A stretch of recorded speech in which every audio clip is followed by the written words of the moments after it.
Hello viewers, আমি jasmine. এই মুহূর্তে আপনারা সবাই কানেক্টেড আছেন জেসমিনস বেবি কেয়ার টক ইউটিউব চ্যানেলটির সাথে। চলুন আজকের মূল ভিডিওটিতে যাওয়া যাক। আপনার বাচ্চা কি সারাদিন মোবাইল গেমে মগ্ন থাকে? সামান্য কথাতেই রেগে যায়? পড়ালেখায় একদমই মন নেই, এমনটা কি? আপনি হয়তো ভাবছেন এটা আজকের যুগের সব বাচ্চারই সমস্যা, কিন্তু সত্যিটা শুনবেন। বিখ্যাত লেখক নেপোলিয়ন হিল তার থিঙ্ক অ্যান্ড গ্রো রিচ বইতে বলেছিলেন, মানুষের মন হলো একটি উর্বর জমির মতো, সেখানে আপনি যা রোপণ করবেন তাই ফলবে। আজকের ভিডিওটিতে আমি আপনাদেরকে এমন একটি 7 দিনের বৈজ্ঞানিক চ্যালেঞ্জ দেব যা আপনার বাচ্চার ব্রেনকে রিসেট করবে, তার চিন্তা করার ক্ষমতা বদলে দেবে এবং তাকে একজন জিনিয়াস হিসেবে গড়ে তুলতে অনেক গুণ সাহায্য করবে। কোনো বকাঝকা নয়, সম্পূর্ণ গবেষণায় প্রমাণিত উপায়। শেষ দিনটিতে গিয়ে আপনি নিজেই নিজের বাচ্চাকে চিনতে পারবেন না। হার্ভার্ড ইউনিভার্সিটির একটি সাম্প্রতিক গবেষণায় দেখা গেছে, অতিরিক্ত স্ক্রিন টাইম এবং জাঙ্ক ফুডের কারণে বাচ্চাদের ব্রেনের ডোপামিন লেভেল অস্বাভাবিকভাবে বেড়ে যায়, ফলে তাদের মনোযোগ দেওয়ার ক্ষমতা বা অ্যাটেনশন স্প্যান কমে যাচ্ছে। আজকের ভিডিওতে আমরা নেপোলিয়ন হিলের ল অফ সাকসেস এবং আধুনিক নিউরোসায়েন্সের কম্বিনেশনে তৈরি 7 দিনের মেন্টাল ডিটক্স গাইড শেয়ার করব। আপনি যদি সত্যি আপনার বাচ্চার ভাগ্য এবং জীবন বদলে দিতে চান, তবে একটা সেকেন্ডও মিস করবেন না। এখনই ভিডিওটি লাইক করে রাখুন, কারণ এই তথ্যগুলো আপনার বাচ্চার জীবন বদলে দিতে চলেছে। প্রথমেই আপনাদেরকে জানাবো 7 দিনের অ্যাকশন প্ল্যান। প্রথম দিন এবং দ্বিতীয় দিন ডোপামিন ফাস্টিং, স্ক্রিন ও গ্যাজেট ডিটক্স। বিজ্ঞান কি বলে? স্ট্যানফোর্ড ইউনিভার্সিটির গবেষণা অনুযায়ী একটানা স্ক্রিন দেখলে বাচ্চার ব্রেনের প্রিফ্রন্টাল কর্টেক্স, যা সিদ্ধান্ত নিতে সাহায্য করে, সেই প্রিফ্রন্টাল কর্টেক্স অলস হয়ে পড়ে। করণীয় কি? এই 2 দিন, প্রথম দিন এবং দ্বিতীয় দিন, বাচ্চার স্ক্রিন টাইম 80% কমিয়ে দিন। এর বদলে কি দিবেন? এর বদলে তাকে দিন বোরডম থেরাপি। সহজ করে বলছি, তাকে একটু বিরক্ত হতে দিন। যখন সে গ্যাজেট পাবে না, তার ব্রেন নিজে থেকেই নতুন কিছু চিন্তা করতে বা আঁকাআঁকি করতে বাধ্য হবে। নেপোলিয়ন হিল একে বলেছেন ডেফিনিটনেস অফ পারপাস, বা লক্ষ্যের দিকে মন স্থির করার প্রথম ধাপ। তৃতীয় দিন এবং চতুর্থ দিন প্রকৃতির সাথে সংযোগ এবং ফিজিক্যাল অ্যাক্টিভিটি। বিজ্ঞান কি বলে? জার্নাল অফ এনভায়রনমেন্টাল সাইকোলজির মতে প্রতিদিন মাত্র 20 মিনিটস, 20 মিনিট প্রকৃতির মাঝে কাটালে বাচ্চার কর্টিসল, যেটা আমরা জানি মানসিক চাপের হরমোন, সেটা কমে যায় এবং স্মৃতিশক্তি 20% বৃদ্ধি পায়। করণীয় কি? এই 2 দিন বাচ্চাকে নিয়ে বিকেলে পার্কে যান, খালি পায়ে ঘাসে হাঁটুন অথবা ছাদে গিয়ে গাছপালায় পানি দিন। মোবাইল গেমের ভার্চুয়াল রিয়েলিটি থেকে বের করে তাকে মাটির পৃথিবীর আসল রিয়েলিটি দেখান। পঞ্চম দিন অটো সাজেশন বা পজিটিভ সেলফ টক।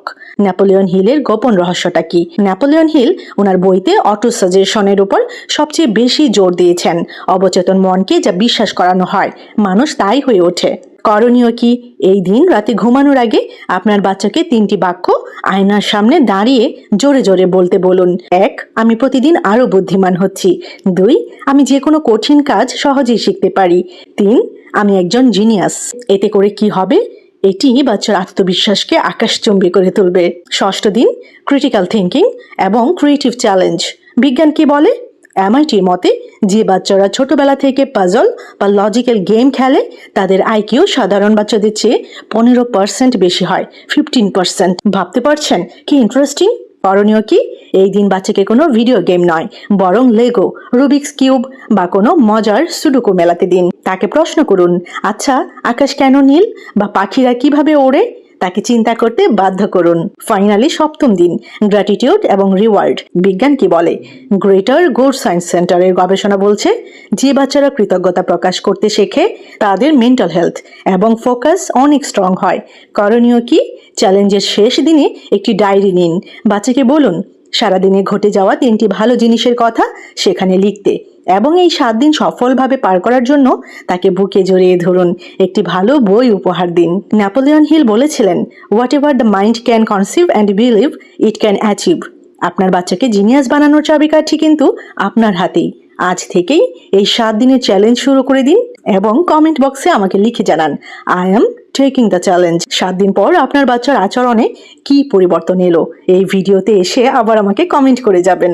এই সেগমেন্টে আরো একটি ইন্টারেস্টিং বিষয় আপনাদের সাথে শেয়ার করতে যাচ্ছি।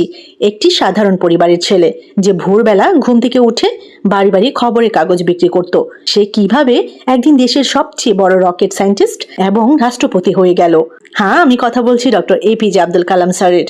তিনি বলতেন, সব বাচ্চার মধ্যেই অসীম সম্ভাবনা থাকে, কিন্তু মাত্র 1% বাচ্চা সেটাকে জাগিয়ে তুলতে পারে। এখন এই সেগমেন্টে আমি আপনাদের কালাম স্যারের এমন 3টি গোপন ফর্মুলা বলবো, যা ওনার নিজের জীবন বদলে দিয়েছিল এবং বৈজ্ঞানিকভাবে প্রমাণিত যে এই ফর্মুলাগুলো আপনার বাচ্চার ব্রেন পাওয়ারকে 10 গুণ বাড়িয়ে দিতে পারে। যদি আপনার বাচ্চার পড়াশোনায় মন না বসে, তবে এই ভিডিওটি আজ আপনার জন্যই। অক্সফোর্ড ইউনিভার্সিটির একটি চাইল্ড সাইকোলজি গবেষণায় দেখা গেছে, বাচ্চারা যখন কোনো মহান ব্যক্তিত্বের বাস্তব জীবনের সংগ্রাম শোনে, তখন তাদের ব্রেইনের মিরর নিউরনস সক্রিয় হয়ে ওঠে, যা তাদের ভেতর শেখার জেদ বাড়িয়ে দেয়। কালাম স্যার শুধু একজন বিজ্ঞানী ছিলেন না, তিনি ছিলেন শিশুদের সবচেয়ে বড় মেন্টর। এখন এই সেগমেন্টে আমরা ওনার জীবনের 3টি প্র্যাকটিক্যাল টিপস জানবো, যা আপনার বাচ্চার চিন্তা এবং জীবনকে সম্পূর্ণ বদলে দেবে। শেষ টিপসটি ওনার নিজের জীবনের সবচেয়ে বড় টার্নিং পয়েন্ট ছিল, সেই জন্য আমি আপনাদেরকে বলছি, একদম মিস করবেন না। প্রথম টিপস, স্বপ্ন এবং অবচেতন মনের শক্তি, the power of dreams. Kalam sir বলতেন, স্বপ্ন সেটা নয় যা মানুষ ঘুমিয়ে দেখে, স্বপ্ন সেটাই যা মানুষকে ঘুমাতে দেয় না। বিজ্ঞান কি বলছে? নিউরোসায়েন্স প্রমাণ করেছে, বাচ্চারা যখন রাতে ঘুমানোর আগে পজিটিভ ভিজুয়ালাইজেশন করে, অর্থাৎ তারা ভবিষ্যতে কি হতে চায় তা কল্পনা করে, তখন তাদের ব্রেনের সাবকনশিয়াস মাইন্ড বা অবচেতন মন সেই লক্ষ্য অর্জনের জন্য নতুন নিউরাল পাথওয়ে তৈরি করে। আপনার কি করণীয়? আজ থেকে আপনার বাচ্চাকে জিজ্ঞেস করুন সে বড় হয়ে কি করতে চায়। তাকে প্রতিদিন রাতে ঘুমানোর আগে 5 মিনিট চোখ বন্ধ করে সেই স্বপ্নটা দেখতে বলুন। এটি তার পড়াশোনার মোটিভেশনকে ভেতর থেকে জাগিয়ে তুলবে। 2 নম্বর ট্রিক, ফেল ফর্মুলা, ভয় দূর করার বৈজ্ঞানিক উপায়। কালাম স্যারের ফিলোসফিটা হচ্ছে, কালাম স্যার বাচ্চাদের শিখিয়েছিলেন, ফেল মানে হেরে যাওয়া নয়, ফেলের আসল অর্থ হলো ফার্স্ট অ্যাটেম্পট ইন লার্নিং, শেখার প্রথম চেষ্টা। ওনার প্রথম স্যাটেলাইট লঞ্চ যখন ব্যর্থ হয়েছিল, উনি দমে যাননি, বরং দ্বিগুণ উৎসাহে কাজ করে সফল হয়েছিলেন। বিজ্ঞান কি বলছে? স্ট্যানফোর্ড ইউনিভার্সিটির প্রফেসর ক্যারল ডেকের গ্রোথ মাইন্ডসেট গবেষণায় দেখা গেছে, যে বাচ্চারা ভুল করতে ভয় পায় না, তাদের ব্রেন ডেভেলপমেন্ট অন্য বাচ্চাদের চেয়ে অনেক দ্রুত হয়। আপনার কি করণীয়? বাচ্চা কোনো পরীক্ষায় কম নম্বর পেলে বা কোনো কাজে ভুল করলে তাকে বকাঝকা করবেন না, তাকে বলুন, ইটস ওকে, তুমি শেখার প্রথম ধাপে আছো। এটি তার ব্রেন থেকে ফেলের ভয় দূর করে তাকে রিস্ক টেকার এবং জিনিয়াস বানাবে। 3 নম্বর trick, the power of reading and creativity. Kalam স্যারের ঘরে কোনো দামি আসবাবপত্র ছিল না, কিন্তু হাজার হাজার বই ছিল। তিনি বলতেন, একটি ভালো বই 100 বন্ধুর সমান। বিজ্ঞান কি বলে? আমেরিকান একাডেমি অফ পেডিয়াট্রিক্সের মতে, যে বাচ্চারা প্রতিদিন অন্তত 15 থেকে 20 মিনিট সিলেবাসের বাইরের ভালো বই পড়ে, তাদের ভাষা জ্ঞান, লজিক্যাল থিঙ্কিং এবং আইকিউ অন্যদের তুলনায় 42% বেশি উন্নত হয়, 42% বেশি উন্নত হয়। আপনার কি করণীয়? বাচ্চার মোবাইল স্ক্রিনের বদলে তার হাতে তুলে দিন কালারফুল কমিক্স, সায়েন্স ফিকশন অথবা কালাম স্যারের মতো সফল মানুষদের জীবনী। তাকে বই পড়ার অভ্যাস করে তুলতে সাহায্য করুন। কালাম স্যার বিশ্বাস করতেন, আজকের শিশুরাই আগামী দিনের ভবিষ্যৎ। আপনার বাচ্চাকে একজন লিডার এবং জিনিয়াস হিসেবে গড়ে তোলার দায়িত্ব কিন্তু আপনারই। আজকের এই 3টি ফর্মুলার মধ্যে কোন ফর্মুলাটি আপনার সবচেয়ে বেশি ভালো লেগেছে কমেন্ট করে অবশ্যই আমাকে লিখে জানাবেন। আমি মনে করি এই ভিডিওটি প্রতিটি বাবা মার দেখা দরকার, সুতরাং অবশ্যই কিন্তু এই ভিডিওটা শেয়ার করে দিবেন অনেক অনেক বাবা মায়েদের সাথে, আপনার সোশ্যাল মিডিয়া প্ল্যাটফর্মে, আপনার প্রিয়জনদের সাথে, আপনার রিলেটিভসদের সাথে। আর চ্যানেলে যদি আপনি নতুন হয়ে থাকেন, পরবর্তী ভিডিও পাওয়ার জন্য অবশ্যই চ্যানেলটি সাবস্ক্রাইব করে রাখবেন, পাশে থাকা বেল আইকনটিতে ক্লিক করে রাখবেন, তাহলে পরবর্তীতে যখনই আমি ভিডিও আপলোড করি সবার প্রথমে আপনি নোটিফিকেশন পেয়ে যাবেন।